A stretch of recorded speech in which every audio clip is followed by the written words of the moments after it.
Yeah, we are live. It is 7:29. I'm a little bit late. Just got back from a soccer game. It was an away game, so we had to, it's a long drive. But these are the things that you have to do when you are a parent. You have to make the decision. Hey, should I stay home and work and make money for my family, or should I go actually be with my family? And you guys saw my choice. It was awesome. My son did well. They ended up winning, and he played good, and that's all we want. We want to go to the game. We want to watch the game. We want to be there with our kids and stuff. So an awesome time. Easy choice for me. I pay later on because I don't. On the days that you don't work, you don't make money. That's part of the deal. But it's been a while since I've been on, so yeah, I miss you guys. What's going on? What's everybody doing? Come on, hit me up. What's going on? What's the deal? What are you guys doing? What's fun? What's new? What's exciting? I put up a couple of videos since the last time I was up. So one of them is the revisiting the Big Bang 351 Windsor, and so that was exciting because it blew up and blew up in spectacular fashion, and it had all kinds of shrapnel. I showed the picture often with all the stuff in the pan. It was connecting rod parts and piston parts and all kinds of stuff. So that's always exciting. People like to see that stuff. We'd like to see a bigger number associated with that. In this case, we were over 1,000 horsepower, which I think the thing will easily do. There's so many things that were wrong with that setup and that whole test. The best thing about that test were the airflow research heads. I know that those will support a lot of power. In fact, any of them. I could have picked 165 heads or 185 heads. I think we ended up picking 205 heads, which are more than big enough for what we want. I mean, that's a 600 horsepower head. We were making 400 horsepower NA. So, and then it just gets multiplied out when we're running it under boost. Some guys are saying, oh, they're too big. They're not too big. They're fine on a 351. They're better on a motor that's a 600 horsepower motor, whatever that motor is. They would be better suited to having more motor, like a 408 or even a 351 that had lots of camshaft in it because it had a piston that actually had valve reliefs and were flat tops and could utilize that, and then an intake manifold that could make that power also. So we have to have a lot of different things.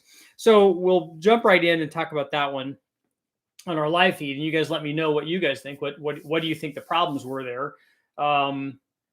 As you saw in the video and in the previous video when I did the Big Bang test, I had to, and I don't understand why. These are all the questions that I go through when I go back and look at the data on all these things. I'm like, why is this like this? So for instance, we use a 228 cam on that motor, and we use a 235 cam on the Edelbrock motor. And I think that they were the same short blocks. So there's that much piston to valve clearance difference between the 228, between the airflow research head and the Edelbrock head. Is that a thing? So again, the only way to know for sure, test both heads with the same cams on the same short block or whatever to find out what the piston to valve clearance is. That's one question that I have. I'm not sure. I just machined Super Richie before the machine part. Super Richie machined some valve reliefs in so that we wouldn't have piston to valve clearance problem with the airflow research heads. Did I really need to do that? I thought that I measured piston to valve clearance. I don't know why we have an issue with a 228 cam. Maybe we would on a 351. I don't know. They're a dish piston, but the valve hits not where the dish is. They've actually valve hits on the edge where it's flat, where the quench area is. So, but then I don't know how we ran the Edelbrock head. I don't remember measuring piston to valve clearance on the Edelbrock head, which was, and on the more so on the Edelbrock camshaft because it was quite a bit bigger. So, I don't know. I don't have an answer for that. I need to look into that and figure it out. But we needed to run another one, and like I said, the heads were good. We had enough camshaft, I think, to do what we needed to do. It should have made more than 400 horsepower. I was thinking it should have been near 450 or something with the right intake manifold on. I think that because I compared the Edelbrock heads cam and intake 351 to the Big Bang one. And in a cylinder head comparison, the airflow research heads are better than the 185 heads on the Edelbrock stuff. They can support more power. But the Edelbrock one had two things. It had a bigger camshaft, which we know is going to make more power, at least at the top anyway. And we know that it had a dual plan carbureted intake manifold. It made peak power at a higher engine speed. It made way more power. And so, and I've also not had great luck with the TFSR upper and lower intake manifold on these 5 liters. We had a 75 millimeter throttle body on it. Somebody was telling me that they make a 90 millimeter version of that TFSR upper. I didn't know that they did that. I know that they did that on the box R. They didn't have it when I did this test. I know it wasn't available at that time. If they have one now, somebody shout out and let me know, or I'll do a search afterwards. We know they have it on the box, but I didn't know that they had a 90 version of the TFSR. But even still, I think that the manifold itself is not ideal. So what I want to do, and I mentioned this in the video, is I obviously want to redo this. So we want to start out with another stock, good running bottom end 351 hydraulic roller block, because I want to use a hydraulic roller cam. We could use a flat tappet one, but I don't want to. I want to use a hydraulic roller one. I don't want to break in flat tappet cam. I don't want to go through all that. I just want to put the cam in it. So I would run it stock, and then maybe while I run it stock, I was going to ask you guys, let me know, should we run do some tests on the truck intake manifold on the 351? I do want to test the truck intake manifold on the 302, but I don't ever remember running the truck manifold on the 351 either. So it would be an interesting comparison. Even if I just did that versus a carburetor or did that versus some other 351, I might have the TrickFlow R for the 351 still. I know I have some kind of TrickFlow manifold, and I think it's for a 351. I think I still have that. So I need to take a look at my storage and see if I had it. I could compare that. It's not going to do well if it's a mild combination. If it still has a stock camshaft in it and stock E7 heads in it and the truck manifold, that's going to actually be not a bad match. It's going to work out pretty well. And then just putting a TrickFlow R manifold on it that's designed for more power, more RPM, more camshaft and stuff, it's not going to it's going to be a mismatch.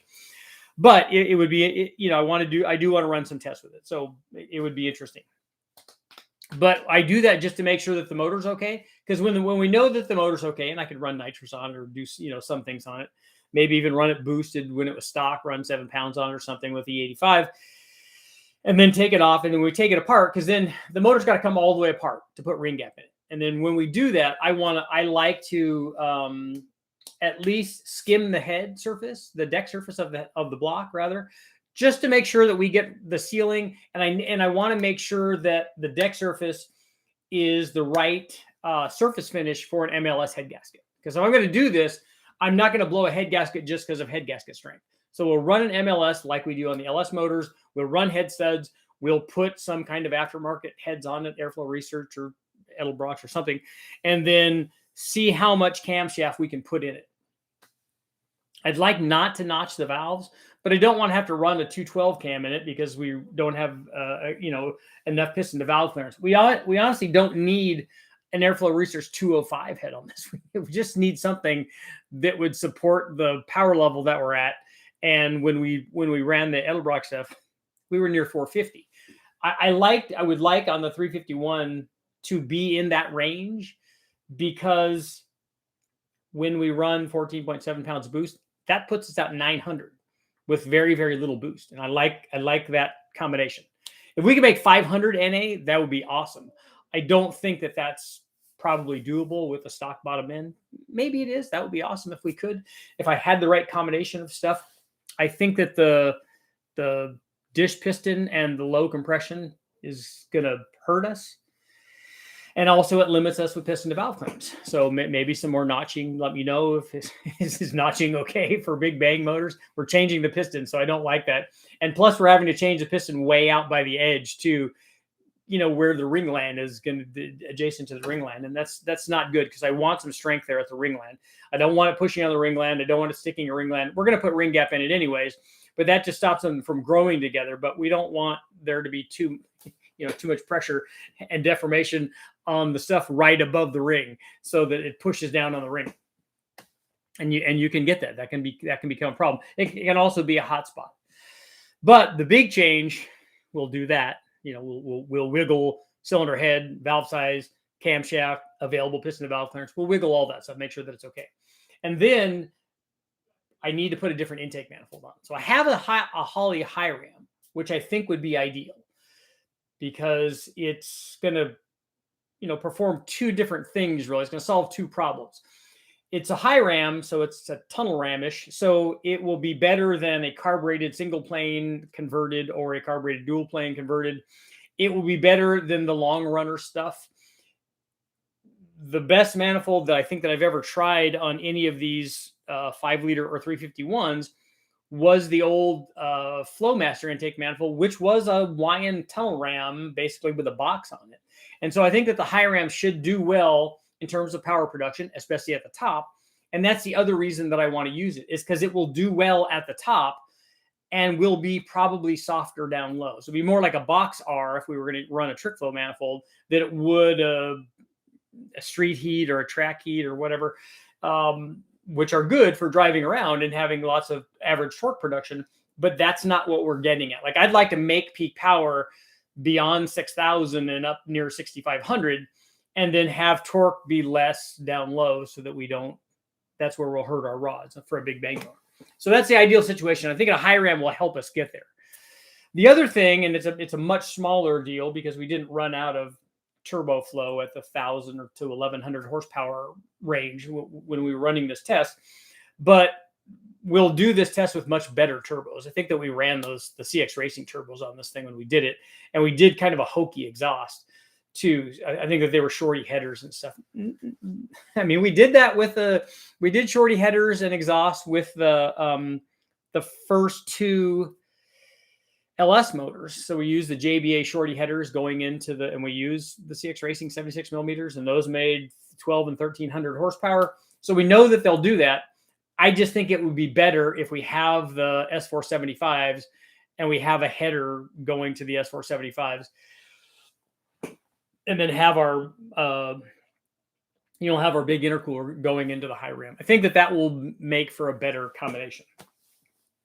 And, we'll be making more power at every pound of boost and all that. So I think it'll be good. And especially if we get up into the, beyond the 1,000 horsepower mark, if we get into the 12 or 1,300 horsepower mark, we'll definitely see a change in the power from the turbos. Because I honestly think that we would be getting closer to the flow limit of those 76 millimeter CX Racing turbos. So we won't be doing that with the S475s because we don't have to worry about that until the 2,000 horsepower mark. So they'll be kind of coming into their, hopefully out of the surge area and then into their, into the high island of efficiency range so that we should have good. And we have ice water, and we didn't run that before. So we'll run ice water. We probably will run it on E85. So it'll have a lot of better things going for it. I just hope that we can get past the piston to valve clearance and camshaft size and stuff like that with the heads that we want to put on there. But that's the goal for the next Big Bang 351. So I just need to go source one from the wrecking yard. But luckily, we can usually find those. Okay, so let's go back and we'll see what you guys got going on. Scrolling. Hello, everybody. Did tons of turning in circles on the Mustang. Nice. Were they donuts? Finished my swap recently, a 351 Windsor into an 08 Mustang instead of Flowtech 180s, 274 cam. That should be a good combination. What intake manifold do you have on there? Feels amazing to drive. Big cam, suck to tune around. Yeah, it's not good. Got to move to 270 over this 274. Yeah, Admiral, I didn't like the 274 cams in my mod motor Mustang. They were, they're good on the dyno. They definitely make more power. They were terrible to drive around in. Paint my Del Sol. Nice. Yeah, if Patrick, all you have to do, if you paint your valve cover red, dude, then it's all Type R, right? 351 Windsor needs more truck or street intake options. I agree.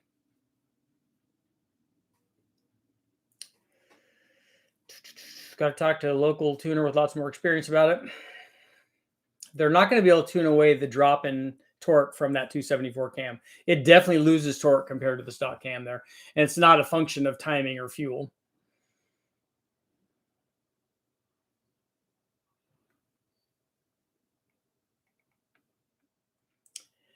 Having a discussion with somebody about why overlap isn't good for a torque storm and how this Truck Norris cam doesn't make low end power he wants. I'm about to hit him with a centrifugal. Don't make low boosts. Yeah. The actually overlap would be very, very beneficial for him on a torque storm. You want a camshaft that's going to make. You want a camshaft that has the David Vizard 128 formula, super tight LSA. so that it makes lots of low speed power. A truck doors cam would be really good for a torque storm. Actually, it would be good because it makes that power curve NA, and then when you add the torque storm to it, and the torque storm or the truck doors cam also has enough low speed power, which is what you want with a centrifugal blower, because it has 2 pounds down there and it has 7 or 8 pounds at the top, depending on how you pulley it. But it's always going to have really low boost down low. So you want more torque down low, but you also want a cam that will rev, that will keep making power. Even if it doesn't make peak power at 6,500, you don't need that. As long as it flattens out, which the torque storm does, which is actually make it a really good centrifugal cam. The power curve flattens out on a 5.3 from let's say 6,000 to 6,500. Let's just pick a number. But with a centrifugal blower, as long as the blower can support the flow level, it will keep making boost out to 6,500, and you'll still have a rising curve. It actually would work good. What's up with the L78 heads? The L78 heads that came off of the motor are not done yet. Did you check cranking compression on what? On the 351? I never remember checking cranking compression. Upgraded my turbo 6-liter LQ9 to an 84 millimeter billet. Nice. Pro LS 2618 pistons, Pro LS stage 3 cam, Trailblazer SS intake manifold, 1,200 pound injectors, 750 liter per hour fuel pump. Nathan, all of that is just based on whatever the 85 millimeter billet turbo will support. I don't know. You'd have to ask Byron on that, but I'm thinking that that's a 12 or 1,300 horsepower turbo probably. Jeremy, there is a 90 for the lawn runner stuff.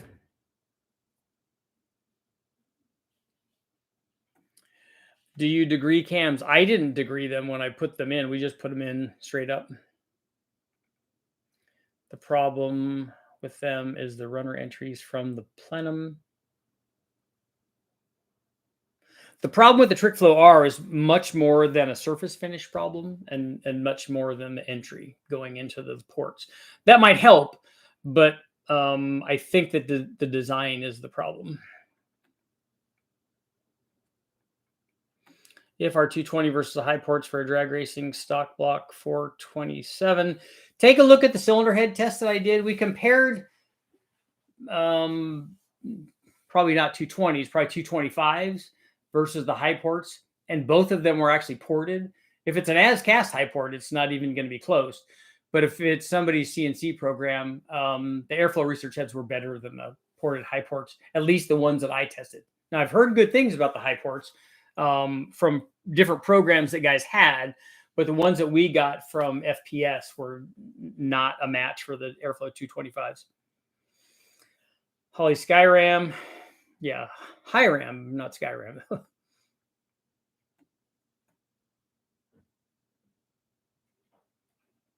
This is great. I'm just starting on my Vans 351 Windsor engine build. Mild smog legal heads and cam with a turbo kit.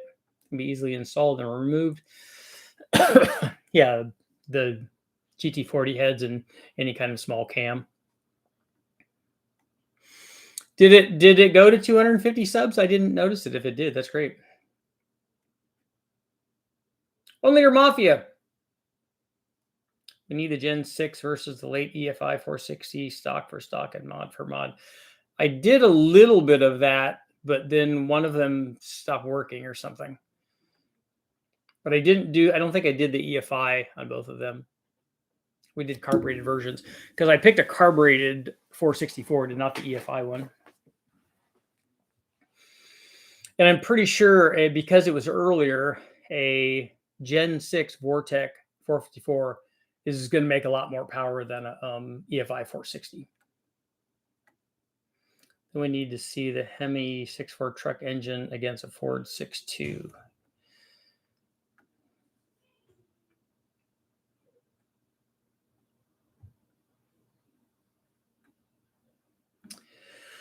Remember Dulcich and Freiberger blown away by the Airflow 165 on the 408. Yeah, it's too small of a head for that motor because you could make more power with another motor. But the thing that a 408 will do, and we saw this even on when I ran the stock heads on the 392 stroker. So we made 2.2 or so horsepower per CFM with the stock head, which is a really big number. It's not ultimately a big horsepower number because they just don't support a lot of power. And so, but you can max out the airflow of the head by putting it on a big combination. And a 165 flows fairly well. I mean, it's probably 260 or something like that, 270, I would imagine, 260 probably, which is enough to go, low to mid fives. Holley high ram is the best option for a 351 Windsor. Pretty much any motor that Holley supports with that manifold. It's not the best manifold for an LS. Not up to 7,000 RPM. It's not. Beyond that, it's not a bad manifold. But a fast is way better on a 4.8, a 5.3, and a 6.0 up to 7,000 RPM. It makes a lot more average power.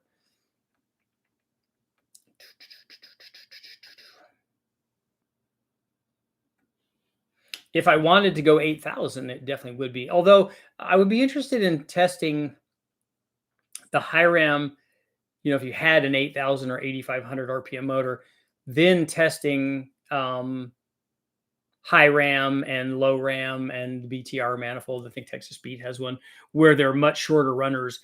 Instead of 6.5 or 7 inches, they're 4 inches or something. So it'd be interesting to see what happens there, where we start getting the intake runner length optimized for these higher engine speeds. Where do you think the 6-liter will max out before it breaks? I don't know. Maybe it's 1544 instead of 1543. I don't know.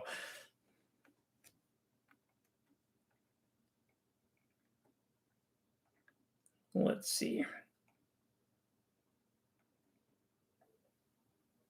You have to modify the 128 formula for other engines. Yeah, a lot of people don't get that. They think that it's a universal thing for small block. I know it's for small block Chevys. I try to tell people that, and they don't want to hear that. They think that it's, they want something to be magic, and they want for that to be magic.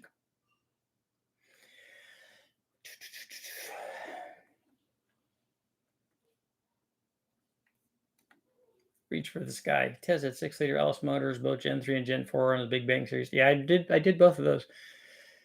You look for certain years or years not to look for when you look for 351s at wrecking yards. I look for the hydraulic roller stuff, which I think is 94 and up, just so that I can have the hydraulic roller cam. I like that better. The other ones work. I just don't like breaking in a new flat tab cam. With the hydraulic roller stuff, we don't have to break it in.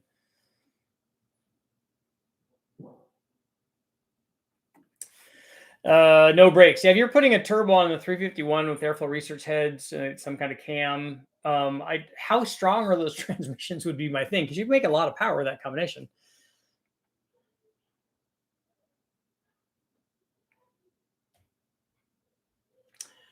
Admiral. Oh, so you don't care about the loss in power? I care that I didn't get the thing to stay running. Oh, you wanted to get idle. Yeah, that's a tune issue.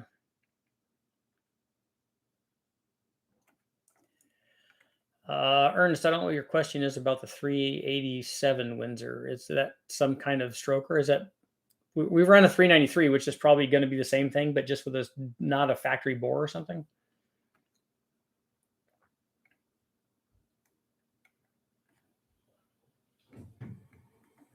How many horses will a stock block 427 hold? 427 Windsor?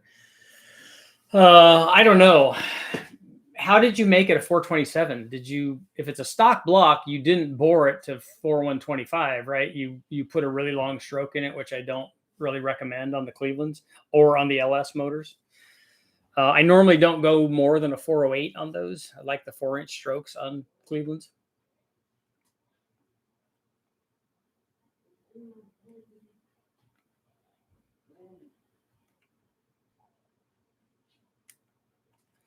Dakota, I'm building a Chevy 383. Cam is a 114 LSA. The only reason I'm doing it is to get by with less octane.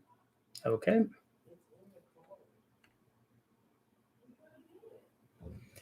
How much boost can I run on a stock LS3 with no ring gap? I don't know. I'll go try it and let us know. The problem is you don't know what that ring gap is. And so there's no way to know. And also it's not boost versus ring gap. It's temperature versus ring gap. So how long are you putting that temperature in there? How much are you putting in there? All of that. Lots of stuff to consider there. That's not just boost and ring gap.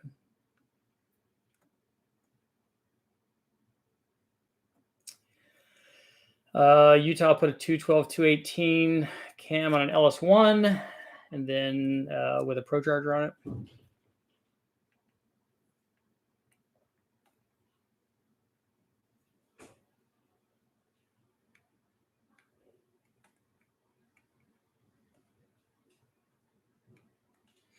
So I don't know if you guys had seen it or if you're out on the internet, on the interweb. I think it's from Instagram. I got a message from somebody that said, "Hey, this person or this channel or whatever mentioned you," and this was some guy ranting and raving about how much better Coyotes are than LS motors, and Coyotes are the baddest thing in the world. And the whole time I'm thinking, man, you all the stuff that you're talking about, it seems like you have data, but then you go to my thing is better than everybody else's, and you guys, you know how I feel about that. That's just nonsense. Bought a 5-liter from an SM95. My wife's 67 Mustang needs freeze plugs. So pulled and rebuilt. Plan on building 302 while being worked on, but our 289 carbon intake will work on the HO heads. Yes, they'll work. Richard, how much can you get out of Magnus and TVS 1900 on a 5.3 without gapping the rings? I don't. There's no way to tell. There's no way I can know that.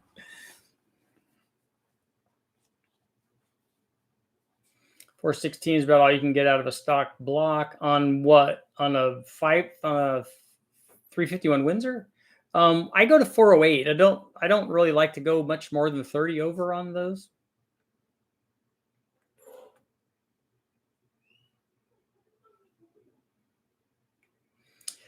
It's a design issue with the long run. It requires cutting open the plenum and doing a lot of welding and grinding to make them good. seems like a lot of work. I think it would be better to. I've compared the TFS R to the Box R on a Ford motor way back, and the Box R was quite a bit better. I don't remember I'd have to go back and look at the data, but I don't think that the TFS R intake manifold was better anywhere compared to the box manifold on this motor that we tested it on. I'll see if I can find it really quickly. It's been a while since I looked that up. Small block Ford. I'm thinking it's a 408 or something.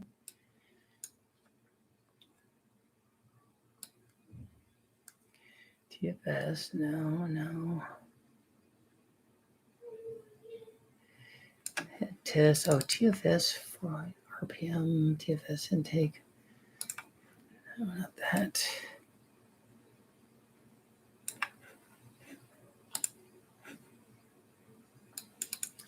I think we ran a turbo on this maybe at some time.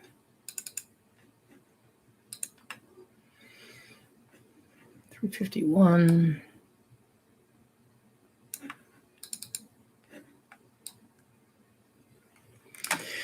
Yeah, I'll have to have it for another time. But I think that the box was, and it surprised me because the boxes I like the box R because they actually put some runner in there, and they put a fairly good entry on them.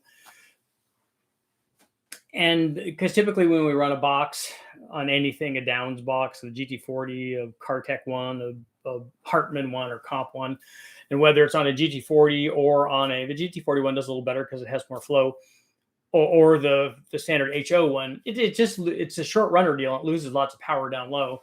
But I think we tested this on a 408, and the box one was actually pretty good.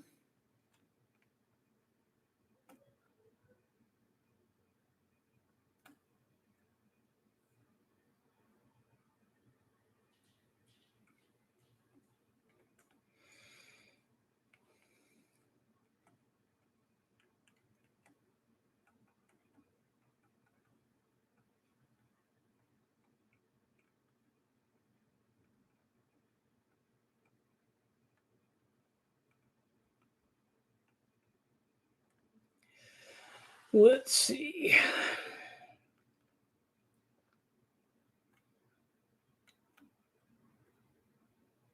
Pontiac guys are hardcore.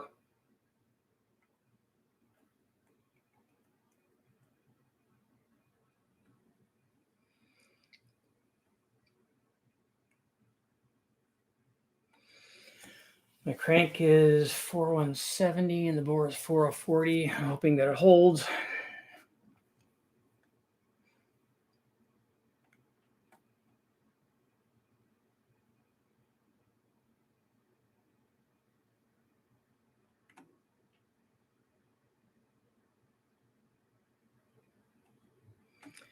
World's most powerful normally aspirated V8. A friend in Chicago has 1400 at 9,000 RPM.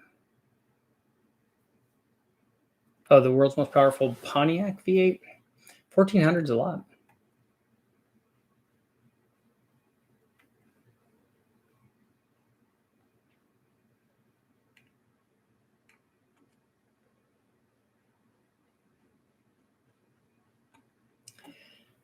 Diamond pistons here for the Ram Air 4.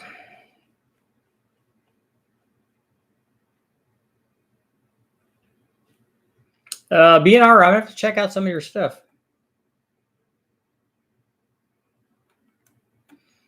Richard, is it advisable at all to do a shorter stroker on a 4? On a 4 what? Oh, 462 valve. So you want to run a... Do you want to run something longer than the stock stroke, but shorter than 4 inches? It's not a 4-inch stroker crank, right? Is it?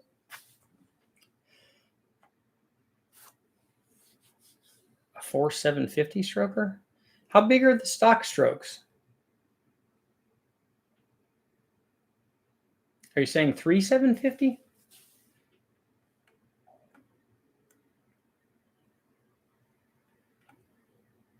What is your go-to valve size? I don't have a go-to valve size. Usually we just select the cylinder head, and whatever the cylinder head has is fine. Utah, what's the biggest stroke you recommend? I've run 4.5-inch strokes. Maybe it was 4.6. Can't remember. It's either 4.5 or 4.6, but we did it on an aftermarket block. On any of the stock blocks, I usually don't go over 4 inches. You can if you sleeve the block and then you have more sleeve length, then you can put lots of them in. When we sleeve blocks, when we've done like Darton sleeves on them, we run 4250 strokes on lots of stuff. I mean, we've done that and it works well, but I don't do it on stock sleeve lengths.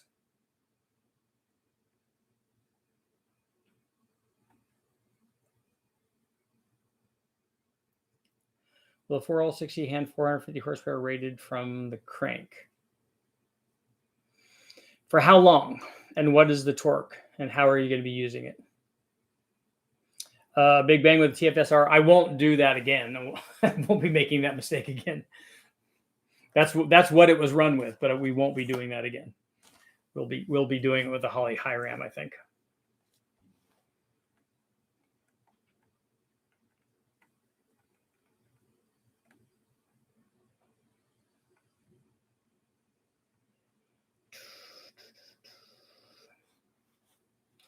Richard, I should have said how much power can a TVS 1900 support? I have seen ported ones make a lot of power. I've never tested any. I haven't run them on a blower dyno, so I don't know. But I do know somebody who has, so I could maybe answer that tomorrow.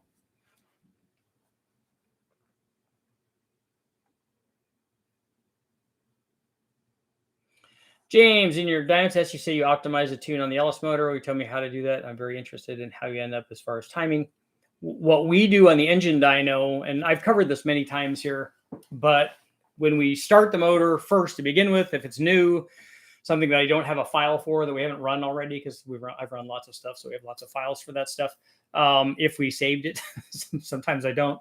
But like with an LS, I'll start out at like 23 or 24 degrees of timing everywhere. And I'm only tuning it. I'm not tuning any of the part throttle stuff. I'm only tuning wide open throttle. So let's say we loaded at 3000 RPM and it runs to 6500 RPM. So I only care about idle and then transition from idle up to the load at 3000 RPM. And then so I have some timing number there. Let's say it's 23 degrees. And then I have the thing where it's rich. So it's running at like 11 to 1. So we put more fuel in it than we need. And the way that we find that out is we put 24 degrees in it and then we start rolling into it. And as long as I see 11.0 or something like that, we know that it has enough fuel. And then so I'll load into it, go to wide open throttle as a stationary load at like 3,000 RPM. Okay, it's 11.4. Okay, that's fine. It's safe. It's not going to hurt anything. And then I'll try a stationary load at 3,500, at 4,000, and 4,500 or whatever. We'll do a couple things and we'll go like, yeah, that curve is going to be pretty close. So we'll add 10% at the top just to make sure when we do a pull that it's all going to be rich. Then I'll make a short pull from 3,000 to 4,500 or 5,000, let's say. If it gets too lean, I'll pull out of it. We'll run it and it'll be, 11.5 all the way, 23 degrees. Okay. Then we'll get it so that I can run it from 3,000 to 6,500, let's say. Okay. It's rich and it has no timing. Okay. Let's start taking timing out of it.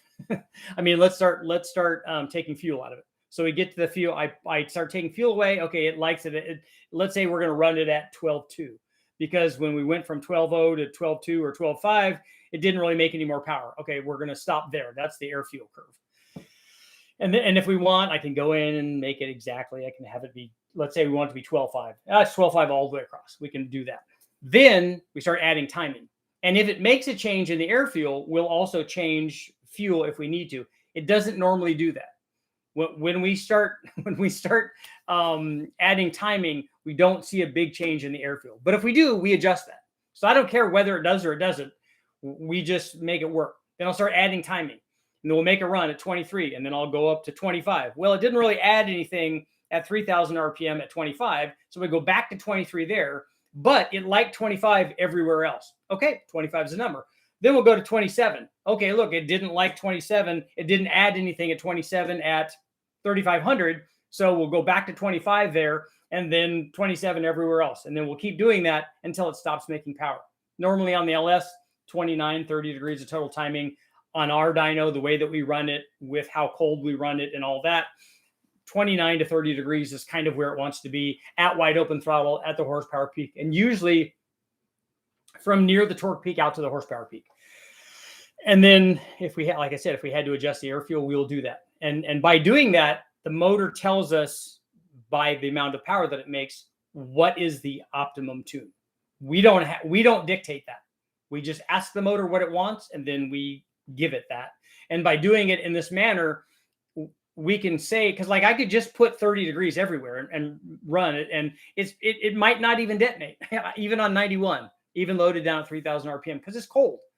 But that's not going to be ideal. So we want, when we run it, we want the most amount of power at the least amount of timing, because that's safer, and that's how we go about doing it. TFSR heads made the most power. They would do the same boosted. Boost just adds to whatever is there.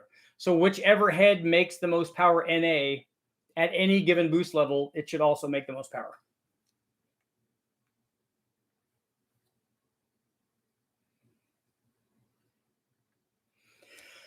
Dean, the TFSR is definitely different than an Explorer or a GT40 or those kinds of things.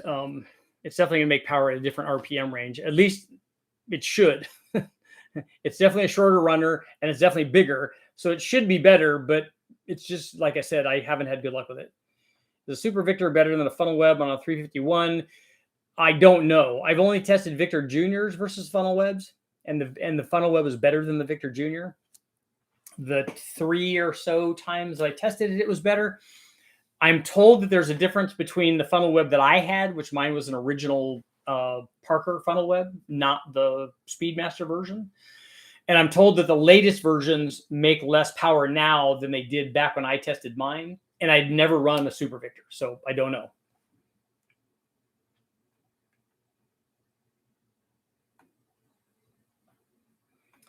You'll want to check out my 45 powered 74 Trans Am. Pontiac stuff is cool.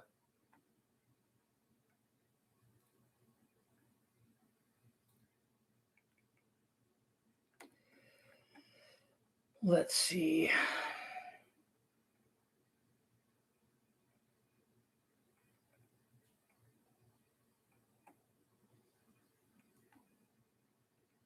Scrolling back, scrolling.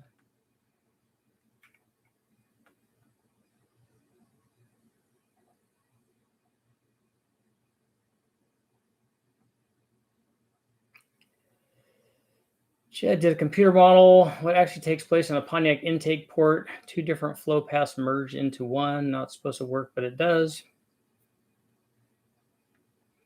If my plan works for brakes, I'm going to do some stunt driving. Nice. Jag's Engine Master Shootout. Chad was in. Scored an 8305 with a Torquer 2. What size carb should I use for a green light grunt? You should change the intake manifold. You should put a. I need to do the video on the. I wish I don't think that I have photography for that. Is the problem? I don't think I could find all the photos that I shot when I did that test, but I have all the data. But the Torquer is not good. But that's on a Chevy, so I tested them all on a Ford. So I still think it's probably not good. An RPM air gap is probably the way to go. But for a carburetor, if everything else is stock, a 650 is more than enough. Jody just made it a T5 to the L33. That's very cool. Almost lost a finger to an angle grinder. Oh, that's not good. It's Firebird got to do a Rockford J-turn. That's right. Called them the Rockfish.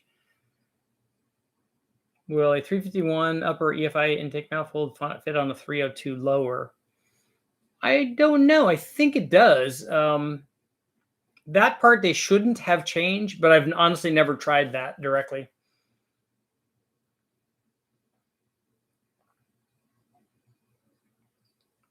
Utah is saying a 4L60 at 350 and 350 foot-pounds only, wheel horsepower only lasts them 2 weeks.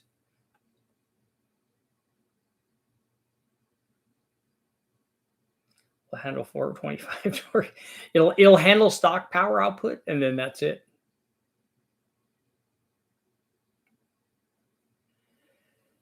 Using L7 pilot bearing, 05 GTO flywheel, 87. I love this. 87 Astrovan clutch, McLeod release bearing, advanced adapter bell housing to the factory 86 S10 T5.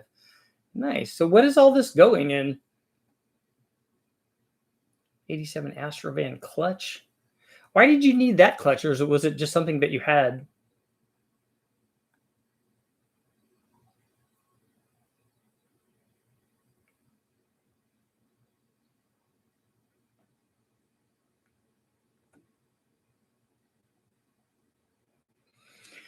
I've heard that 4-cylinder cranks are inherently balanced. They are on the Honda stuff. I remember taking my Honda stuff in to be balanced, and he said, I could charge you for it. He said, but he said, all the pistons weigh the same. I said, yeah, they do. They gave me the piston weights on it. He goes, all the rods weigh the same. I'm like, yeah, they gave me the weights on them. He goes, well, it's balanced then. He says, you don't have to do anything to the crank. The crank's fine. It already works the way that it is. So I guess yes is the answer.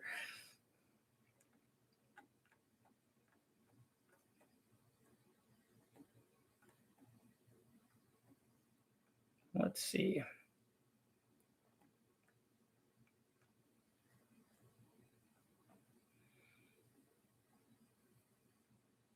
Did you ever come up with a cylinder head that you picked yourself for a max effort heads cam? No, we didn't. I don't know what's out there anymore, so I don't know max effort heads cam and intake. Are you still talking about a stock bottom end, or are you putting valve release in it? And did you tell me whether or not the head, because it would definitely be a modified head. It wouldn't be an off the shelf head.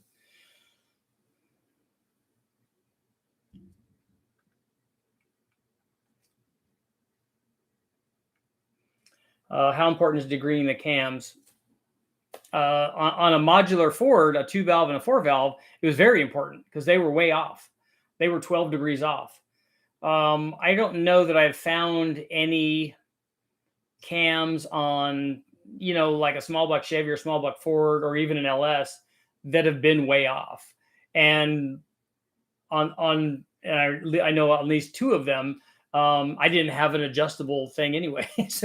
So I just put it in the way that it was. I just kind of wanted to see where it was. Was the 8.1 freshened up when you swap cams, or was it straight from the yard? It was a used motor straight from the wrecking yard. The only freshening up it had was we sprayed off some of the grease. Can we celebrate 250 with Pizza Week? I need to. Actually, I celebrated that I didn't know about it, but celebrated with Lisa for date night. It was awesome. She's the most wonderful woman in the world.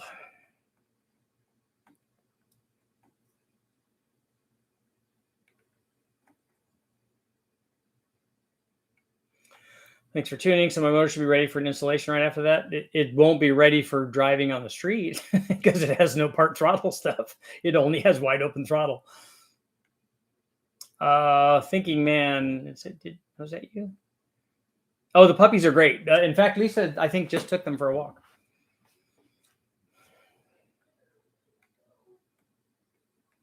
Yeah, pizza is Ninja Turtle food. So, and this will be our poll for tonight. I forgot. I'm gonna have to go pretty soon here, but start a poll.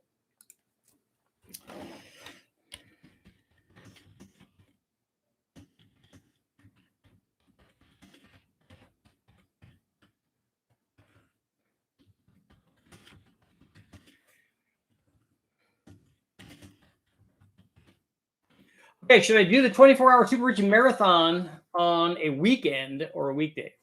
I'm asking about a weekend, but if the answer is no, then then obviously we'll go this weekday.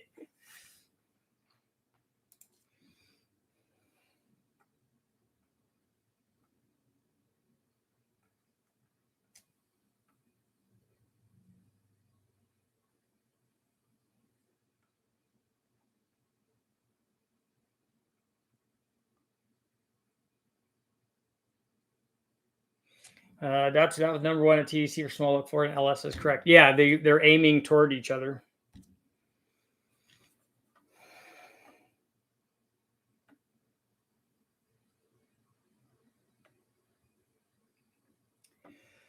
Nathan, we put the O2 sensor on the top of the pipe so it doesn't get moisture on it. It's 90 degrees to the pipe, and we have ours probably, I don't know, a foot or 2 feet or something. And if yours is only 12 inches long, maybe put it halfway. You're still going to get reversion. You're not going to be able to tune it very well if it's an open 12-inch pipe, especially if it's 4 inches in diameter. You're going to get reversion going the other way. So the idle mixture and stuff is not going to be good. It's not going to be accurate because you're going to get reversion in there. At wide open throttle, the numbers will be accurate because all of the exhaust is going out.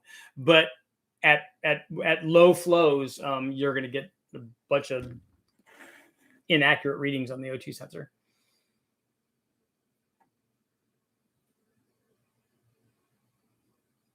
Okay, Jody. Okay, so you had to use the Astrovan clutch. It's an 11-inch disc, has a goofy 14 spline, 1-inch diameter input shaft. Okay, the S10 clutch is a 9-inch. Okay, and so is the spline on the T5? Is it weird too? I know you got to match the spline on the clutch with the spline on the input shaft.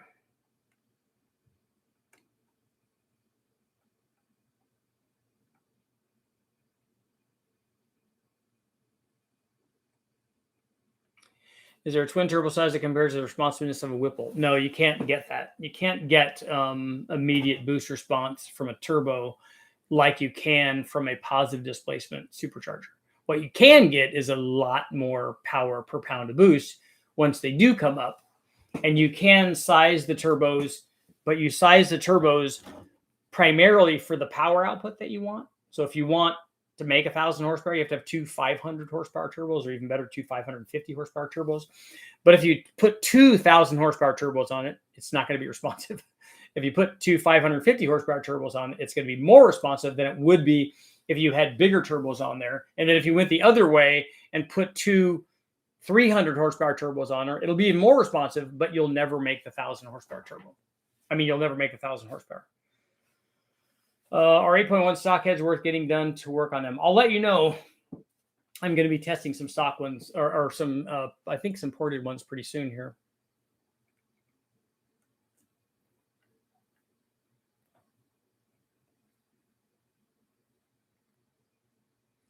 Life is all about being cheated here in America.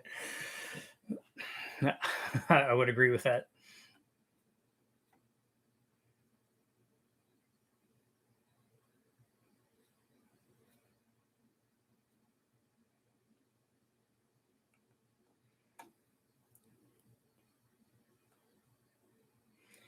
Well, doing it on a weekend change what guests you'll probably be able to have on. I don't know that I'm going to have a guest on. I haven't decided that yet. Got to build something on the 24-hour. It's not going to be 24 hours straight. It's going to be 24 1-hour deals. Did you get your bell housing for the RB? I've had the bell housing for the RB for a really long time. Trickle stage 1 is out of steam on my 351 Windsor. I need to try and upgrade something with a stock bottom end without piston valve issues with my old Trickle 170s. I don't, Tim, I don't know. I mean, you'd have to try the stage 2, obviously, would be the next step up. But I would be curious to see how much cam you could put in it.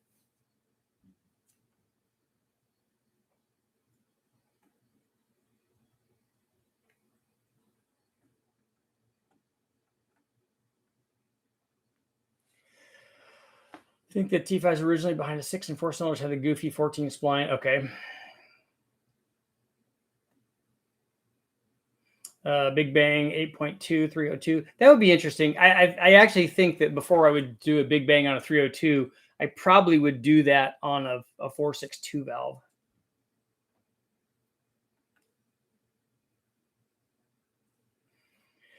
It's easy to choose a single twin turbo size for boosted builds. How about compound sets, specifically for the smaller turbo? There's lots of compound guys out there that have done lots of compound testing, and they'll tell you what the math is to select those. I haven't done that on a gas motor because, quite honestly, I don't think that that's necessary on a gas motor, except in extreme examples. But like with an LS, I don't see any reason to do that. I'll suggest a Big Bang on the LFX. I've never even run one, so that would be pretty far down the line.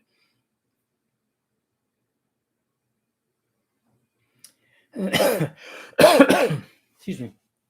Ryan, Richard, I just got my Super Victor today for my 427. How to pick the right injector for my Novi 2000?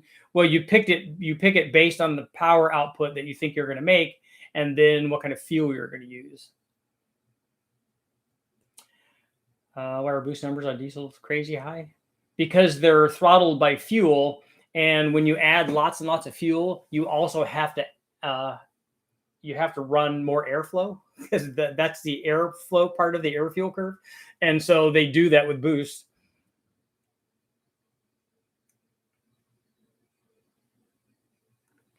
Yeah, Jody, you got to make work what you have, right? You got to do it. I'm going to switch over to live chat because we're all the way down at the bottom. See what's up. That's what's up. T56 or a Magnum.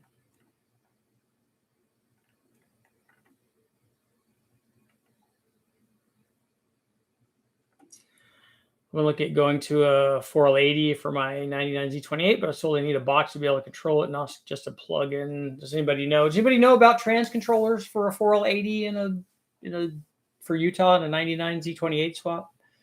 I know that they have dedicated transmission controllers that aren't part of another thing, but I don't know how expensive they are. Big Bang and LT. I have an L83. The problem with an L83 is getting enough fuel to go to it. G10 Gen 2 Metro engine, Big Bang. No, but I do want to run my Sprint motor. Scott, I haven't done any Godzilla testing. Everybody else is throwing weird stuff out there. What is your favorite test so far and why? Whatever the next cool one is my favorite one.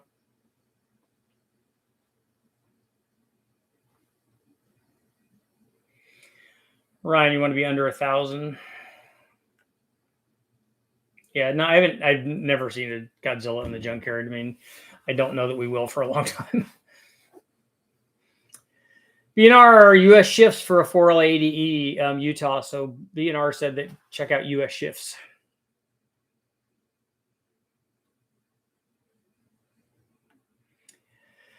Richard, any idea roughly how much power the loss there would be on a 200-degree intake temp versus a 100-degree intake temp on a boosted 1,000 horsepower motor? I know there's a rough estimation for temperature, but I don't think it works because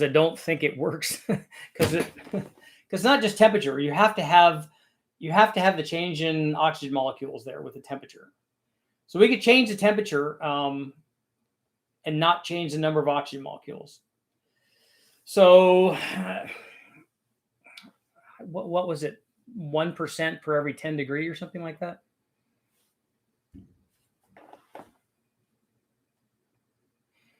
But I don't think that it's that. I don't agree with that.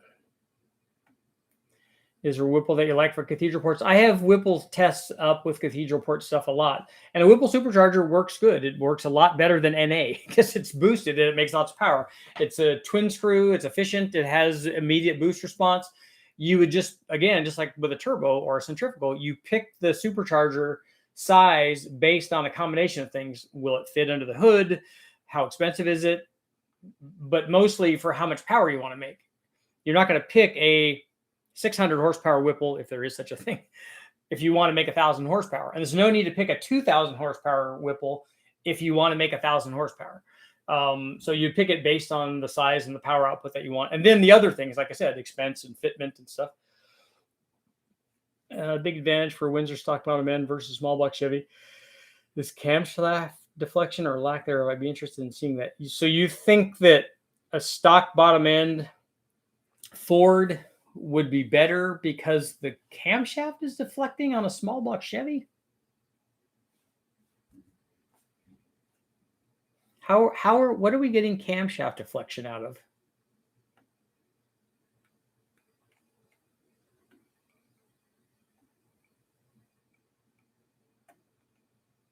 Ever tested the Mitsubishi 6G? I have not. 5.7 with 243 heads are fully built. 5.3, 862 heads and cam. I don't know what you're comparing there. Does the 5.7 have a cam? Does it have ported 243 heads? Does the 5.3 have ported 243 heads? Do they both have the same intake manifolds? Typically speaking, if you have stock 243s and stock 862s, the 243s can make more power than an 862 can at the top, at least anyway. We saw that on the 6-liter. So if you have lots of camshaft in it and you have lots of intake manifold, if the 5.7 is stock and has a stock camshaft in it, a cam to 5.3 will make more power than a stock 5.7.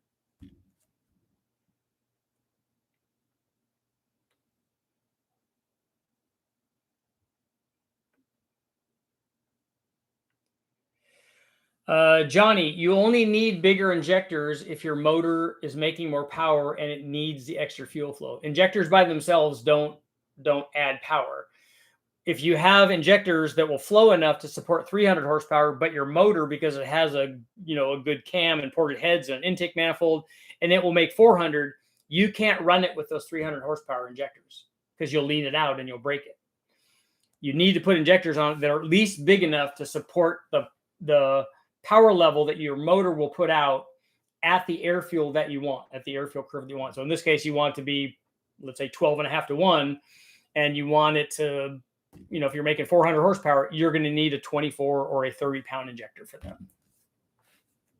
But just putting 24 or 30-pound injectors in won't add any power. Your motor is responsible for the power, and then the fuel injector is just responsible for supplying the fuel that it needs to make that power.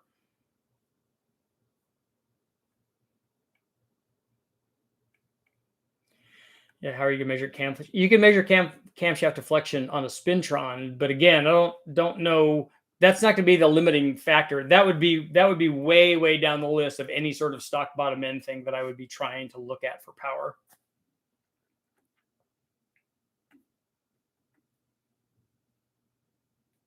Prestige or somebody documented the discontinued Edelbrock Victor 5.0 beating the Box R on an 8.2.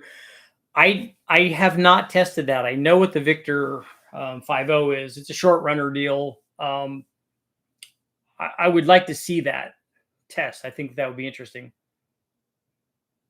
On the weird front, anybody ever play with the Mercruiser 3700? I haven't. We've talked about it, but camshaft is larger, so under higher spring load and higher RPM, the larger camshaft should handle it better theoretically. Yeah, but the camshaft thickness, I don't know how much a camshaft is going to deflect under spring pressure load. I would bet frequency is going to be a bigger movement of cam deflection than spring rate will be, and certainly in the RPM ranges and the spring loads that we're talking about here. Can your turbo be too large for a specific motor? Will a small turbo be able to turn a massive turbo? I don't know. Are you talking about a compound thing again? Could I use nitrous to spool a turbo? Yes. Yeah, you can. That's done a lot. If guys that have really big turbos, this is especially used in super high horsepower, small displacement, 4-cylinder import stuff. When you have 1,000 horsepower turbo and you only have a 2-liter motor, you either have to have like a 6,000 or 7,000 RPM stall converter or whatever. But if you're trying to launch it with a stick car, a lot of guys will run nitrous to give the small motor the torque and exhaust flow that it needs to spool the turbo up. And then once they do that, once the turbo is happy, then they turn the nitrous off. You could also add the nitrous and make more power. Most guys just use it for spool, though.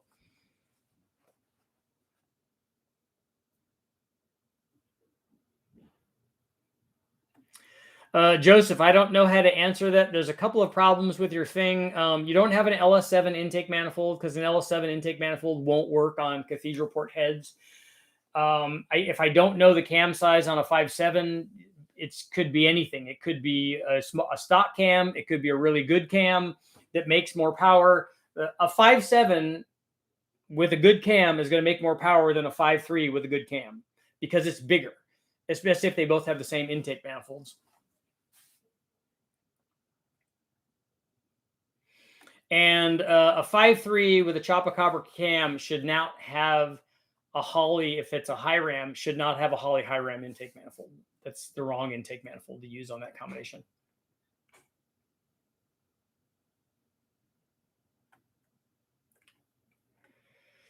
Augie, you don't want to post that again.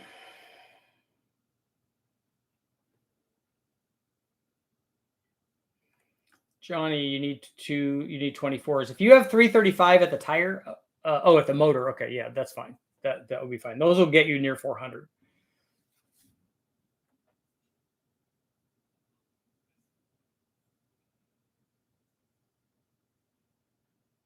Which will allow you to go further with valve control with stock stuff without valve to piston contact. I don't think that's ever going to be your issue. Your issue is definitely going to be something else before it would be camshaft deflection. That's not ever even going to come into play.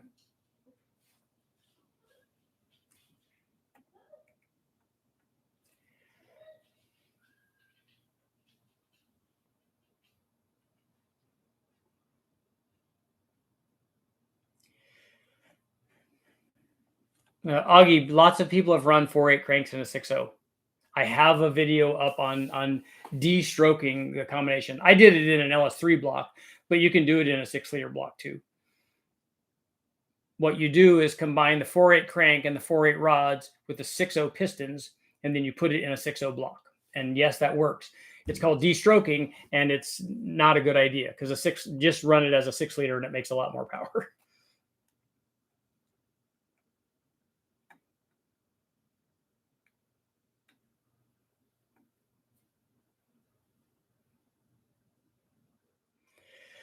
Richard, that's exactly what I did. My nitrous system turns off at 5 psi. Yeah, a boost switch is a good idea for that.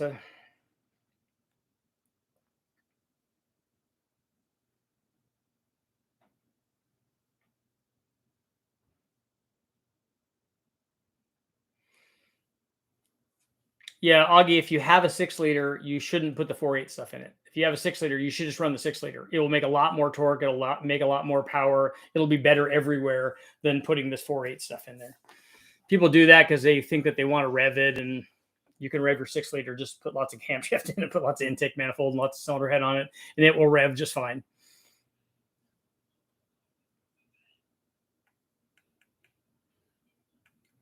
What's one engine that de-stroking is favorable on? The only reason that people would ever go to less displacement is if they want to have to fit in a certain class rule.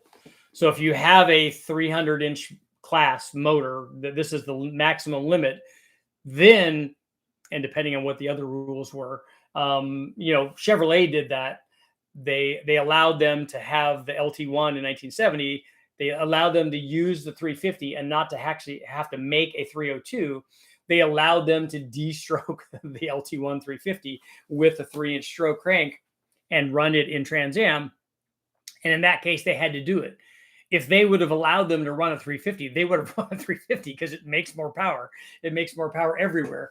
But then you start talking about class specific things, and then ultra high RPM stuff. And then then you start adjusting bore and stroke because you want to try to maximize head flow. And, there are things at high RPM where you'd want more bore size and less stroke, and you'd want to de-stroke it.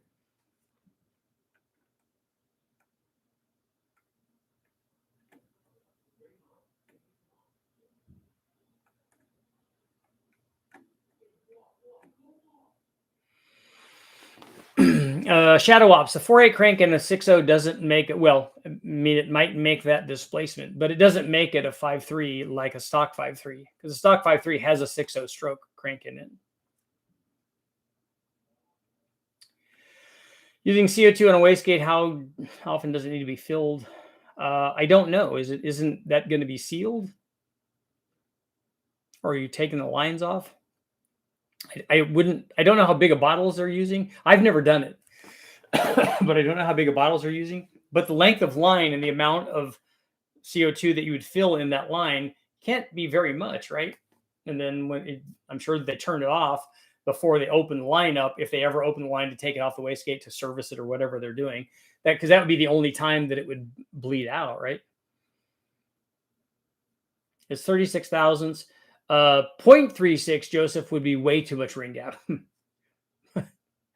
0.036 would be more like it, but 36 thousandths is still a lot. I've run them like that, but it's not ideal. I have a 302 40 over with Edelbrock heads, 650 on it. Should I run 750? Probably not. 650 is going to be more than enough for that combination. Have you ever used a whole set HX35 or 40 on a gas motor? I don't think I have. I need to go back and ask Jimmy what some of the whole sets that we ran back when he was doing HP Performance. We did run a bunch of whole set turbos on their kits, but I don't remember which ones they were. I don't think that they were these HX series, though.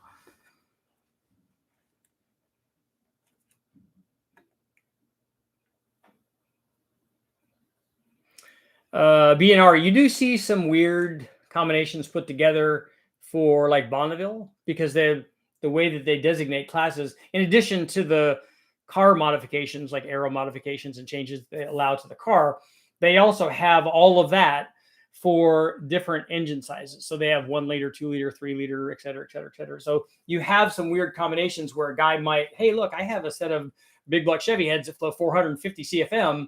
I just, instead of trying to build a small block, a 300-inch small block, I'm going to build a 300-inch big block and use these heads and just spin the heck out of it and, make lots of power because I have lots of head flow, rather than try to build a small block and then try to get a head that could match the head flow of that big block. So you see that kind of stuff all the time.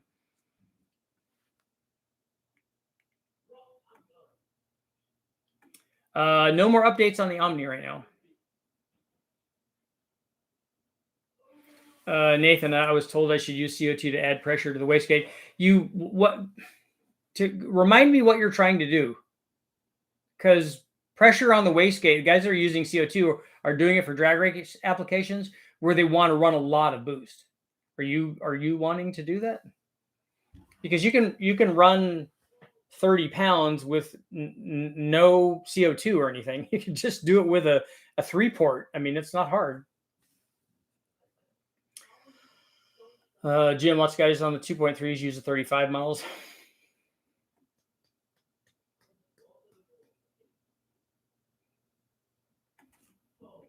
Yeah, Matt, there is some weird stuff out there at Bonneville, and that's why I love it. That's why I like talking to those guys out there, because they have all kinds of weird configurations.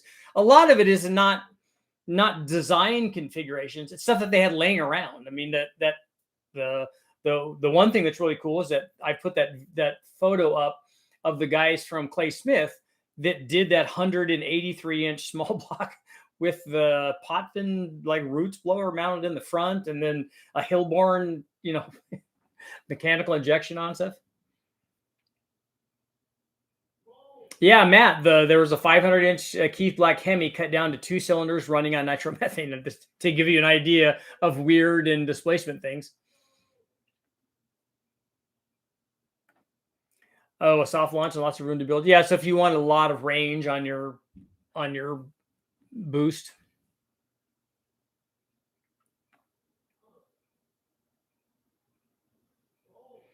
LS swap 5.3 with a 4L60 losing overdrive. Your probably transmission is going away, right, guys? Is that what you're thinking?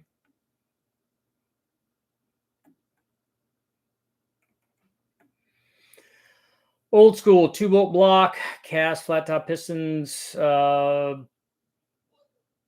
have a 107mm turbo. You have way more turbo than you need on that combination. You start out with a 75mm turbo, and then we'll talk later on.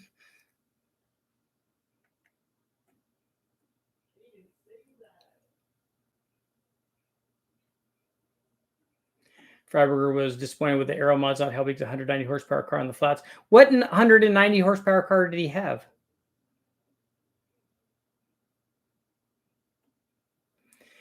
Ryan, is there a calculation for boost? No, the guys from Vortex should be able to tell you, to give you a fairly good idea.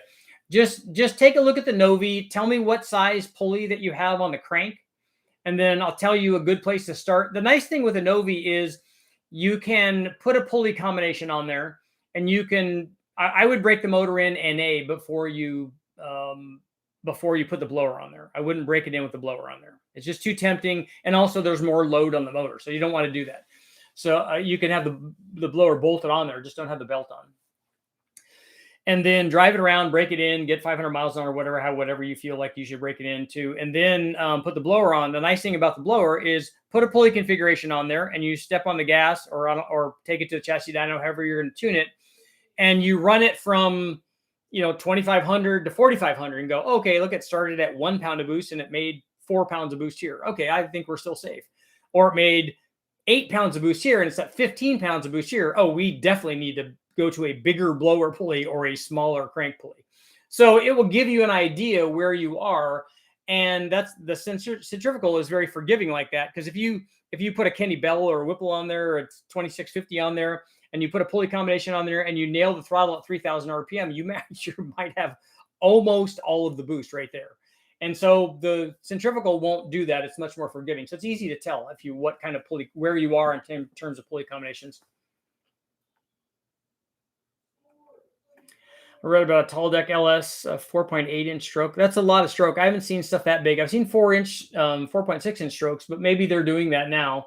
And I ran a tall deck block, and it was 495 inches, I think, when we did it, because I think it was a 4.500, and it was a 4.185 bore. Never thought to break in a motor without a blower. What about a turbo? We always break in motors naturally aspirated. We can break it in with the turbo bolted on, but we never have the turbo connected. Because when you're going through a break-in cycle, you have about 40 to 100 foot-pounds of load on it during the break-in cycle, and you're never running boost on it. It's always NA. So that's what we do in our break-in cycles.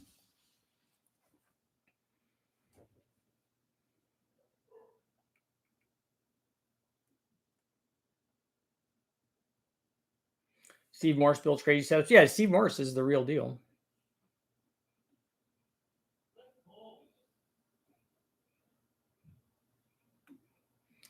Shadow Ops. Yeah, I know. I think we said I know what displacement it is. I thought your point was that it makes a 5.3, that it makes a stock 5.3. It doesn't make a stock 5.3. It makes a different 5.3.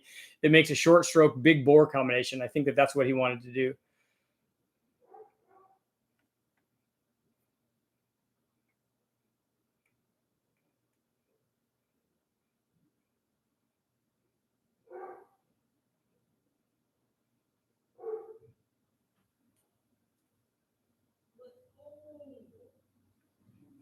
Steve Morris is okay. I've never seen him Scotch Brite razor blade rebuild anything. That's right. Where are you at, Steve? Where's your razor blade? He's probably just shaking his head.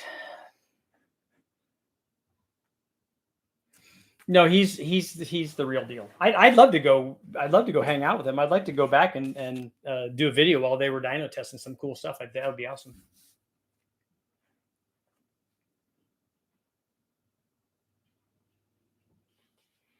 Both him and I'd like to go see Tom Nelson. I'd actually like to take one of my junkyard motors over and have Nelson hook up all of his turbo wizardry and run it on his dyno and see. Like I'd like to run it on pump gas and see what he thought he could do with it on pump gas, and then just run it up. 2 engines in 2 different bays with one sending boost to another to check parasitic loss. That's the way that the SAE testing is done.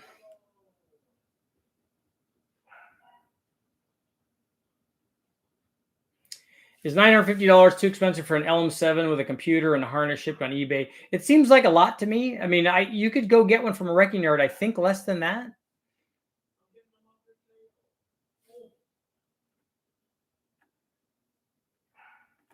Go ahead and close our poll up. Should do the 24-hour Super Richie Marathon on a weekend. 86% saying yes, and still that 14% of no good pieces of.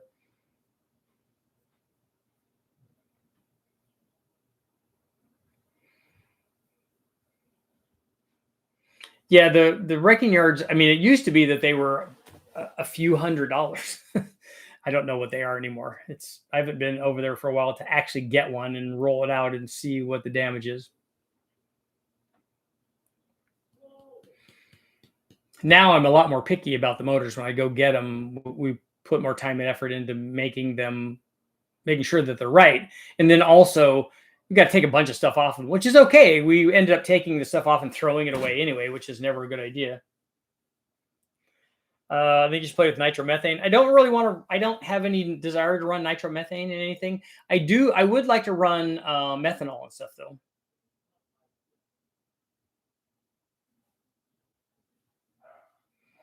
though. Joseph, the intake manifold that you should run is the stock one that came on that 5.3. The 2 upgrades that I recommend, one would be a Trailblazer SS, and the other one would be a Fast. You just don't really have enough camshaft in it to get really good gains from an intake manifold.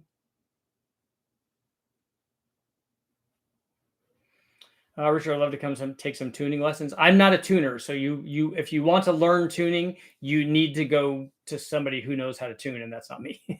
There are good tuners at West Tech, but that's not me. Is the 862 the head you want or the 706? They're both the same. They both flow exactly the same.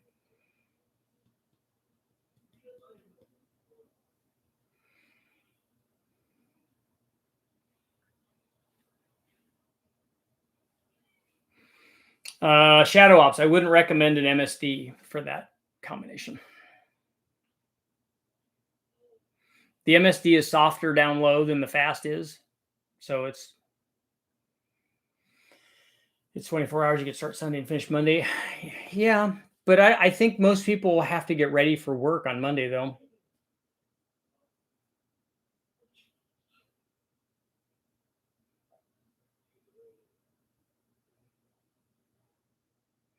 Generally speaking, would you buy a crate motor or have a machine shop build one? Though neither one of those are my choices. That being said, I had a machine shop do the trophy 4-cylinder. So I bought a used motor and then it didn't work. And then so the Dave from Basher Motorsports has fixed it now. And so we didn't get a crate motor out of that. And I've done crate motors versus, build your own discussions before. And there are pluses and minuses of both of those. I think the crate motor is probably going to be more expensive, but lots of guys want to do it themselves. If not the machine work, at least the assembly and stuff. So again, there's not an absolute one's better than the other. You got to kind of pick and decide what you want.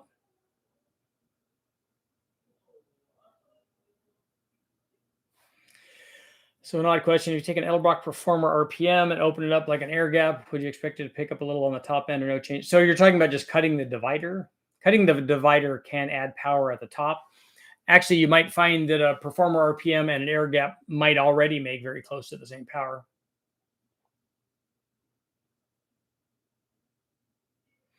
Was fastest car fun experience? It was. And more so because I got to hang out with Chad. It was fun competition. The people there were, there were knuckleheads and sandbaggers and rich guys and weird stuff, and that was all fine. And the TV stuff, but just hanging out with Chad and his family is always awesome. There's some awesome tuners in Mooresville, North Carolina, which is where most NASCAR teams are headquartered. Our NASCAR teams big on tuning LS motors?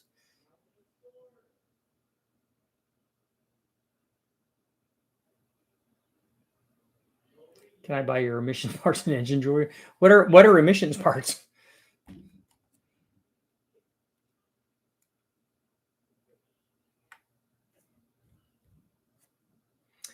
Assembly of an engine scares me, but I'd like to try. Well, what I would recommend, Norm, and I would recommend this to anybody, because this would actually be a good subject for building your first motor. Building your first motor should be done in the following manner. We may go over it again in the 24-hour. What I would recommend is go to the wrecking yard, get a complete motor. I don't care what it is. It could be a carbureted small block or a big block or an LS or whatever it is. And then photograph and video yourself, clean it all, photograph and video yourself taking it apart. Label every bolt that you take out, like all the intake bolts, put it in a bag that says intake bolts. Set that aside, set the intake manifold there. Valve cover bolts, coil pack bolts, center valley cover bolts, the front cover bolts, the rear cover bolts, rockers, lifters. Photograph or film yourself taking all of this apart. All stock, the way that it came. Then, when you're done and everything is out, that you just have a bare block, and I don't think I would take the bearings out, but you can take the bearings out and set them up. And you could, if you want to get really good about this, you can number them 1, 2, 3, 4, 5, number all the pistons 1, 2, 3, 4, 5, 6, 7, 8, number. And I do this. I will put matching corresponding numbers on the block. So with a Sharpie, because then we just wipe them off. On a Sharpie, 1, 2, 3. So there's no confusion. You don't have to go, wait, what is the firing order and what is the odd side and what is the even side? Because it's different for different motors and stuff. So I mark all those so that there's no confusion. Make it as easy as possible as when you're putting it back together. Then go through all of your stuff and put the motor back together.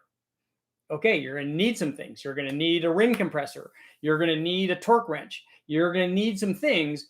But after you've taken it apart, and if you do it right away in the same day or the next day or whatever, and you go to put it back together, you will learn how to use the couple specialty tools, the ring compressor or the torque wrench. You will learn how to do it. And as you're taking it apart, you'll go, oh, well, all those bolts go there. That's pretty simple. That thing just bolts on. It was pretty easy. The cover just goes on. It's got a gasket under it. We'll just put all that back on. The lifters just come out and there's 4 bolts holding the trays on. Okay, when we take those out, well, the lifters slipped out of the tray, but that's not a big deal. Now we just take all the lifters out. Okay, now we can slide the cam out. And when you take the cam apart, rotate the thing at top dead center and go, hey, look, it's lined up like this. When I put it together, I took a picture of how it came apart. Now, when I put it back together, it has to go back together exactly like that. That's what you have the video or photo for. So you can go back and put the thing back together. And that way you take something apart, it's a junkyard motor, you don't really care about it. But you've taken it apart and put it back together. Do that a couple times. After you've done it a couple times, you'll be able to do it in your sleep. It'll be really, really easy. And then if you ever say, okay, look, now I want to change a cam. Oh, that's easy. All I got to do is this, this, and this, and this. And I can put the cam in and I could go about my way. Now I got to bolt all the rockers back on. I got to put the push rods in place. Got to, put the lifters in, all that stuff. That it will be easy. But the best way to do it is do it. But the best way to learn while you're doing it is make sure you have all your information. It's a nice thing about having a camera phone is that you can look at that and go, hey, look, well, wait, did this thing go in first or did this thing? And then you refer back to it and you've made your own video and go, oh, look, yeah, that thing went in like that. And then luckily you have the internet. You can go, well, what's the torque spec on the rods? Oh, well, it's 15 foot-pounds. And then it's this many degrees and then this many degrees. And then same thing for the head bolts. Okay, I put the head bolts back in. Oh, wait, I think I remember reading something. Richard said you got to clean out all the bolt holes because there might be oil in there and you don't want to hydrolock the holes. Yeah, you got to do that. You flip it upside down, drain them all out, spray it out with brake cleaner or hose them out with air hose or whatever, get all those out, get it all ready, clean everything, it's really fun. And you can do it and you can learn how to do it. And after you've done it once or twice, you'll be able to do it. Certainly for that motor, you'll be able to do it. But a lot of them are very, very similar. You just have to learn the 1 or 2 or 5 things, whatever, that are a little bit different about each one of them that you do, but they're just the same. They're pistons and rods and camshaft, and the crank, the camshaft spins around, the crankshaft spins around. If they do it together in sync and in harmony, and everything's working out good.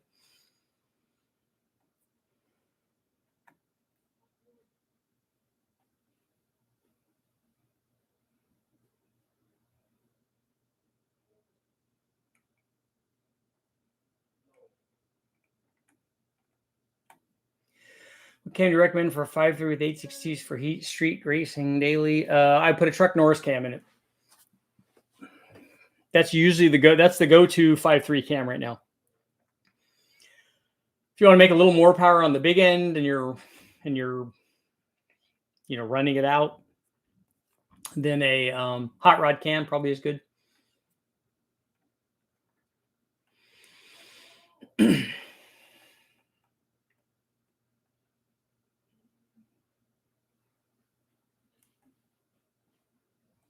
This effort you're holding rejects like RHS stuff.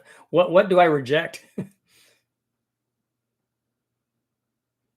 think I saw on Engine Masters the RPM and air gap are identical. It depends on which one you're talking about, which engine family you're talking about, whether it's a Chevy or a Ford, a big block or a small block. The answer to that question will differ depending on which engine family you're talking about.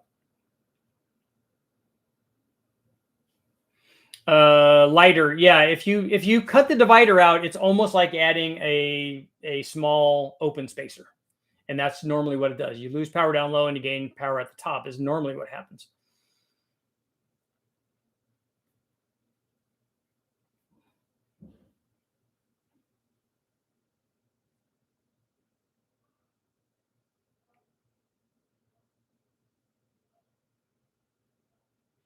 I don't understand wideband sensor swap.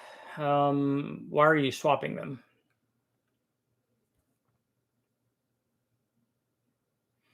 Richard, have you seen the Holley LS style intake for the 351 Windsor?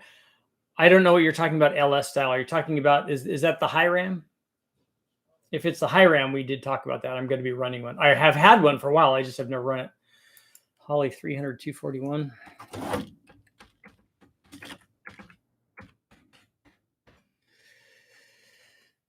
Oh, yeah, that's a high ram. Yeah, we talked about that earlier.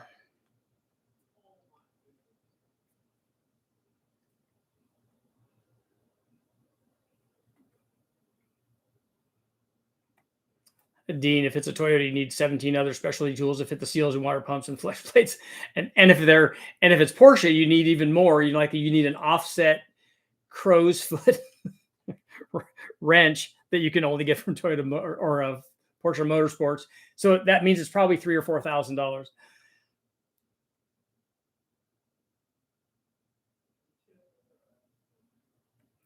I'm not sure why I'm swapping for wideband sensors. So if you're putting another sensor in there to do tuning with, I understand that.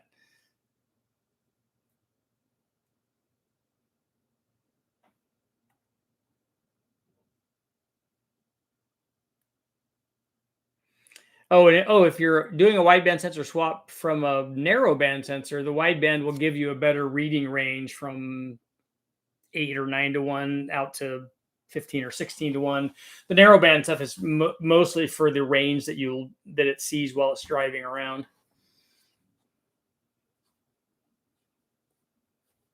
I know, Matt. I'm sure that Porsche Motorsports will sell as many of those as you can possibly afford.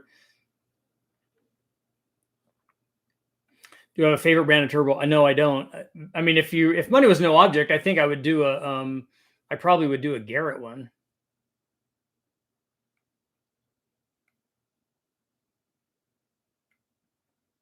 I do have a Garrett turbo, my one and only Garrett turbo that I have, and it's for the best car ever made, the Chevy Sprint Turbo. it doesn't know that it was made for that, but it really was. Okay, it's Sunday night. It's time to get going. Thank you guys, as always, for showing up, and I will be back tomorrow. Pow. Bang, zoom to the moon.